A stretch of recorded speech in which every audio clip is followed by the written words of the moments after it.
enforcement will soon be in contact with those that we believe to be in violation. We're also working on a best practice guide to assist businesses that are believed to be non-compliant.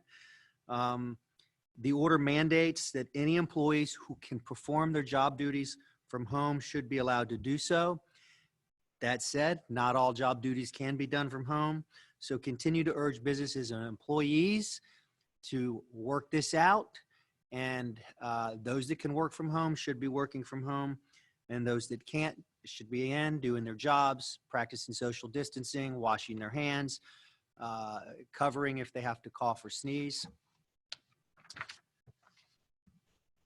Testing update. Our drive-through testing operations are continuing at Lot J in the Prime Osborne Center. At the end of the day yesterday, we performed more than 2,000 tests for COVID-19.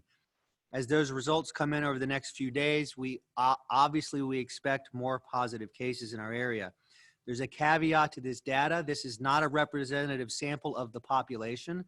This is self-selected based on those that we can test based on the criteria we've been given by the providers, which is to be symptomatic with respiratory issues and a 99.6 degree temperature.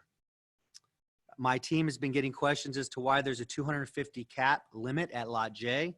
That decision was made in conjunction with the Department of Health and Human Services.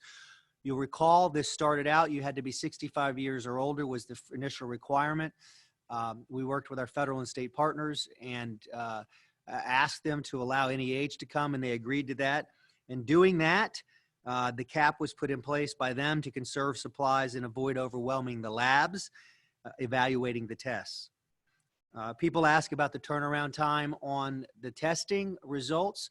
Again, these things have to be sent to labs, and it's basically a workload thing. But I can tell you that they're working hard to get the results to people. I also continue to get messages from concerned citizens suggesting that maybe we should do a shelter-in-place order for our community. As I said yesterday, I do not believe this is a prudent decision. I do not believe it would be the best decision for the health of the people of our city. And here's why. Where we've seen these orders in other states, even in other countries, some of the behaviors are detrimental or opposite of what the stay-at-home order is intended to happen. You see people in New York, you saw people to get on airplanes leaving. In California last weekend, you saw overcrowded beaches. You hear stories of people talking about, oh, didn't even know these neighbors down the street, and they're congregating in large groups.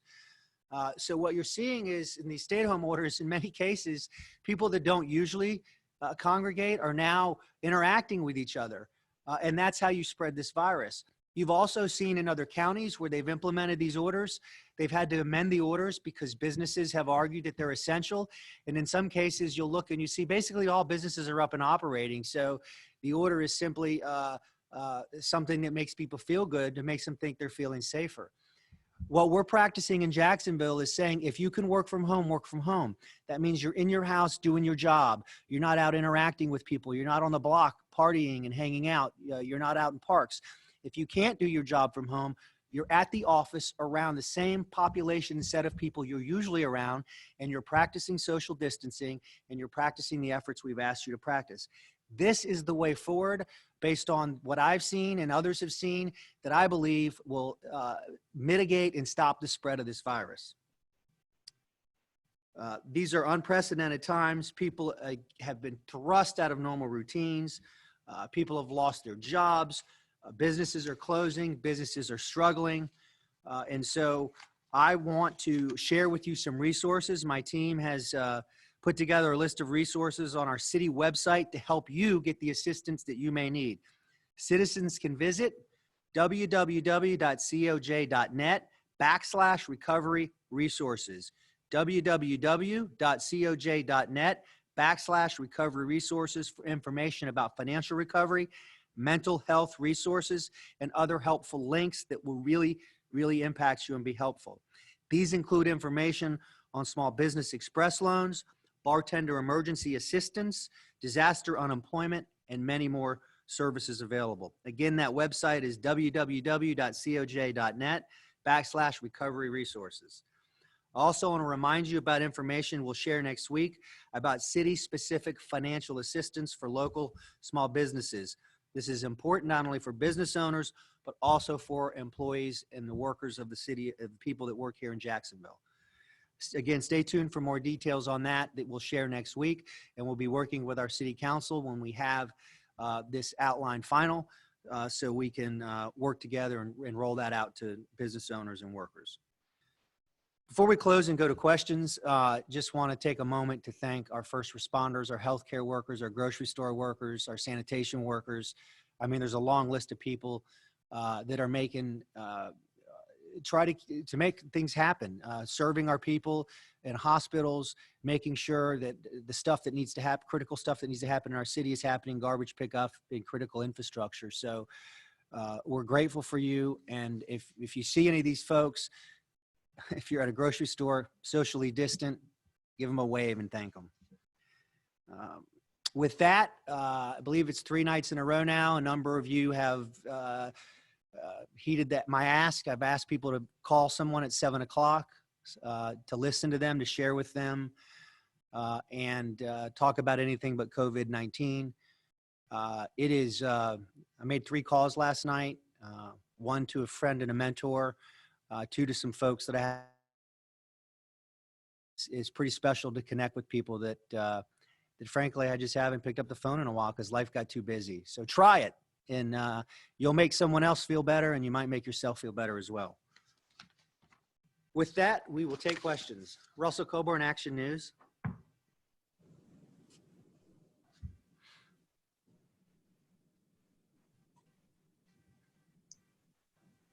What kind of precautions are being taken with JFRD responding to calls, say they encounter someone who is showing symptoms and not bringing that back to the station? Chief Powers, can you take that? Yeah, Russell, we currently have levels of PPE, level 1, 2, and 3 of PPE in place, and it depends on what type of call it is. A COVID related call is a level 3, which means they're wearing a mask, face shield, gloves, a disposable gown, taking all the precautions. So that's what the CDC recommends, and that's how we're preventing taking it back to other people in the fire station. We also only are sending 1 person in dressed in that to conserve our PPE right now. They can do the evaluation if needed be, then the rest will come in with their stuff. We're trying to conserve our resources as best we can. Jim Piggott, Action News for Jax. Mayor, a couple of questions regarding testing. You had mentioned that over 2,000 tests already done. We're going to start getting those results back. I know it's a week today at the convention center, and tomorrow will be a week here at the stadium where I'm sitting. People are obviously going to be concerned. They're going to get positive tests. They're supposed to be self-quarantined right now, waiting for those results. But what do you recommend when they do get that positive result? What do they need to do at that point? Go to their doctor? Go to the hospital? What? They should not go to the hospital. They should talk to their physician or the Department of Health. And if their symptoms are mild, if they even have symptoms, they should be isolated. They should be isolated right now if they got the test.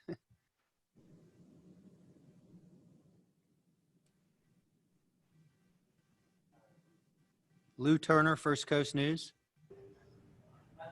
Thank you, Mayor. I see Jim, I think, was still trying, but I'll go ahead. Sorry about that, Jim. We'll go ahead, Lou. I appreciate y'all. Big picture question for you, and I want to get your take. Your opinion of what victory looks like in all this. At the end of all of it, what's going to be the moment where you make your call, let's get back to normal, and what will that normal look like? Well, that has to be done in conjunction with the data and advice from the health experts. Much of the guidance we're getting from the Trump administration and DeSantis administration based on, what they're seeing. So right now we got to practice the orders that are in place right now. At some point, look, the United States is going to come out of this. The city of Jacksonville is going to come out of this, and it's going to be more painful probably in some areas than others. But when we come out of this, we want to get people back to work. We want to get their lives back to normal. There are some things, though, that are going to be a new normal. We're going to have to, I believe, practice social distancing for even when we try to get back to normal to the extent that we can. I don't think we should be shaking hands for the foreseeable future. And we're going to have to I believe we're going to have to find a way to keep testing available so that when we are back to what the new normal is, if people are symptomatic or have been exposed, if this thing goes away and comes back in the fall, that they can be tested and isolated right away.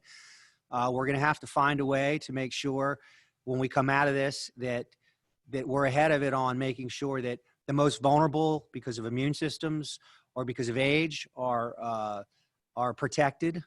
And it's just going to be a new day, but we're going to come out of this together. Jim, WJXT.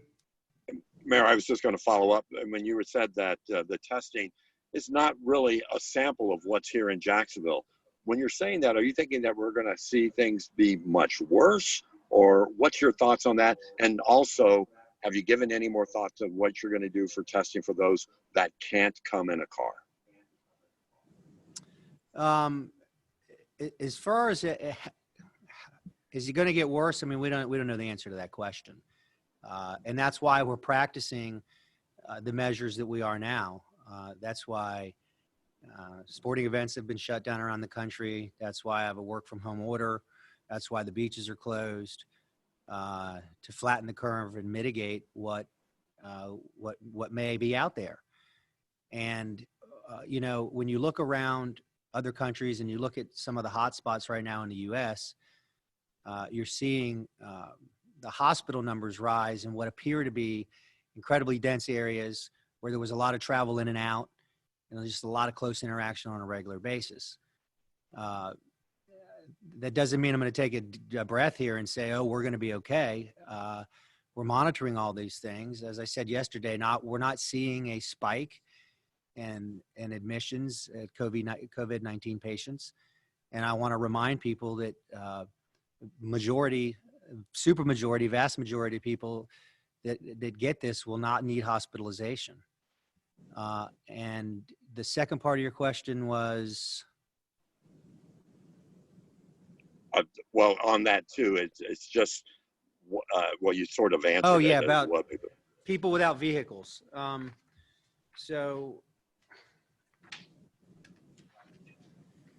So if you can't get to a drive-through testing location, you should contact your medical provider, arrange for testing through the Florida Department of Health or a private testing provider. So call your doctor or call the Department of Health. The city is now actively working with those that provide services to the homeless to come up with a solution to get testing there as needed. Sky, WJCT. Hey, Mayor, I have two questions. I believe the first one would be for Director Woodard. Earlier this week, we received an email about a master command center from all these local hospitals that would use a virtual supply tracking tool to work with the City Emergency Operations Center. Wanted to know, we said we were going to get some more information on that later in the week, so wanted to see if we could get info on that. My second question is just on a quick turnaround for some local hospitals that said that they are going to be opening testing as well. Can we expect any more information from the city about that, who gets it, and when that will start? I'll start with our efforts to push out personal protective equipment to the local hospitals, the healthcare facilities, and the long-term care facilities. The city is tracking that. We are making the request through the state, and as those items arrive here in the city, we're pushing them out. We're having our staff from the Emergency Operations Center, JFRD, hand deliver those to the facilities. And to date, we've been able to deliver over 54,000 pieces of personal protective equipment. That includes gloves, masks, gowns, hand sanitizer, face shields, and surgical masks. So we're filling the requirements as they come in from any of those healthcare facilities. As far as the other hospitals who may or may not offer additional testing, we do not have that specific information, and we'll work through the mayor's office to get that out once those facilities are established and operational. Christopher Hong, Florida Times Union. Hey, can I get an update from Chief Powers about the local hospital's ICU capacity and if that's changed in the last day or two? Chris, it changed a little bit during the night last night, but this morning it changed again. This is a very fluid situation as people go into ICU and then people get cleared to go down to step-down units. But this morning's numbers are about the same as they were yesterday, and there's about 35% of the adult ICU beds that are available right now, and that's still in the range of about 100 to 150 beds available. And I would add to that, just so the public understands that the people that are in ICU beds right now in Duval County, a vast majority of those are not COVID-19. Those are ICU cases as it relates to other health issues, most of those. Rich Jones, WOKV.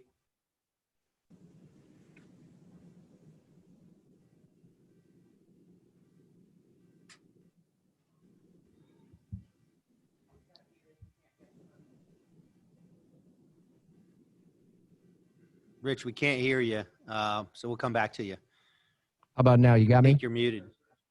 We got you, Rich. So a follow-up to Director Woodard on PPEs. Is there any sort of delay on any supply order that the city has for any of the hospitals or institutions? There were some slowdowns on Wednesday that picked back up yesterday. So we have been receiving items yesterday and today, and we're pushing those out as quickly as we can. Russell, Action News. Yeah, Mayor. We're seeing shorter lines at Lot J and Prime Osborne. Is this slowing down, or are we about to get a lot of results and possibly see a spike? I think you just mentioned not seeing a spike, but I did want to ask specifically. I'll let the fire chief or director answer that. Why don't you take that, Chief Powers? Yes, so yesterday we started seeing a little bit less traffic around the stadium yesterday afternoon. I don't know why that's what's related to that, but this morning they're back up and testing and the numbers are back around normal. The good thing is people aren't having to wait in line for those tests right now. They're able to move them through pretty quickly. This will be the last question. I'll take Jim with WJXT. And it's kind of a two-part following up what the chief just said. Can you give us an update on the field hospital? And where do we stand with ventilators? We've seen the problems like in New York. Are we good here? Jim, the field hospital is still sitting out there, waiting for the state and the mayor's office to get together and the local hospitals to decide when the appropriate time is to completely stand that up. While we're waiting on that, we're doing some behind the scenes work, getting ready. So that date will still be decided, as all those groups come together and make a collaborative decision.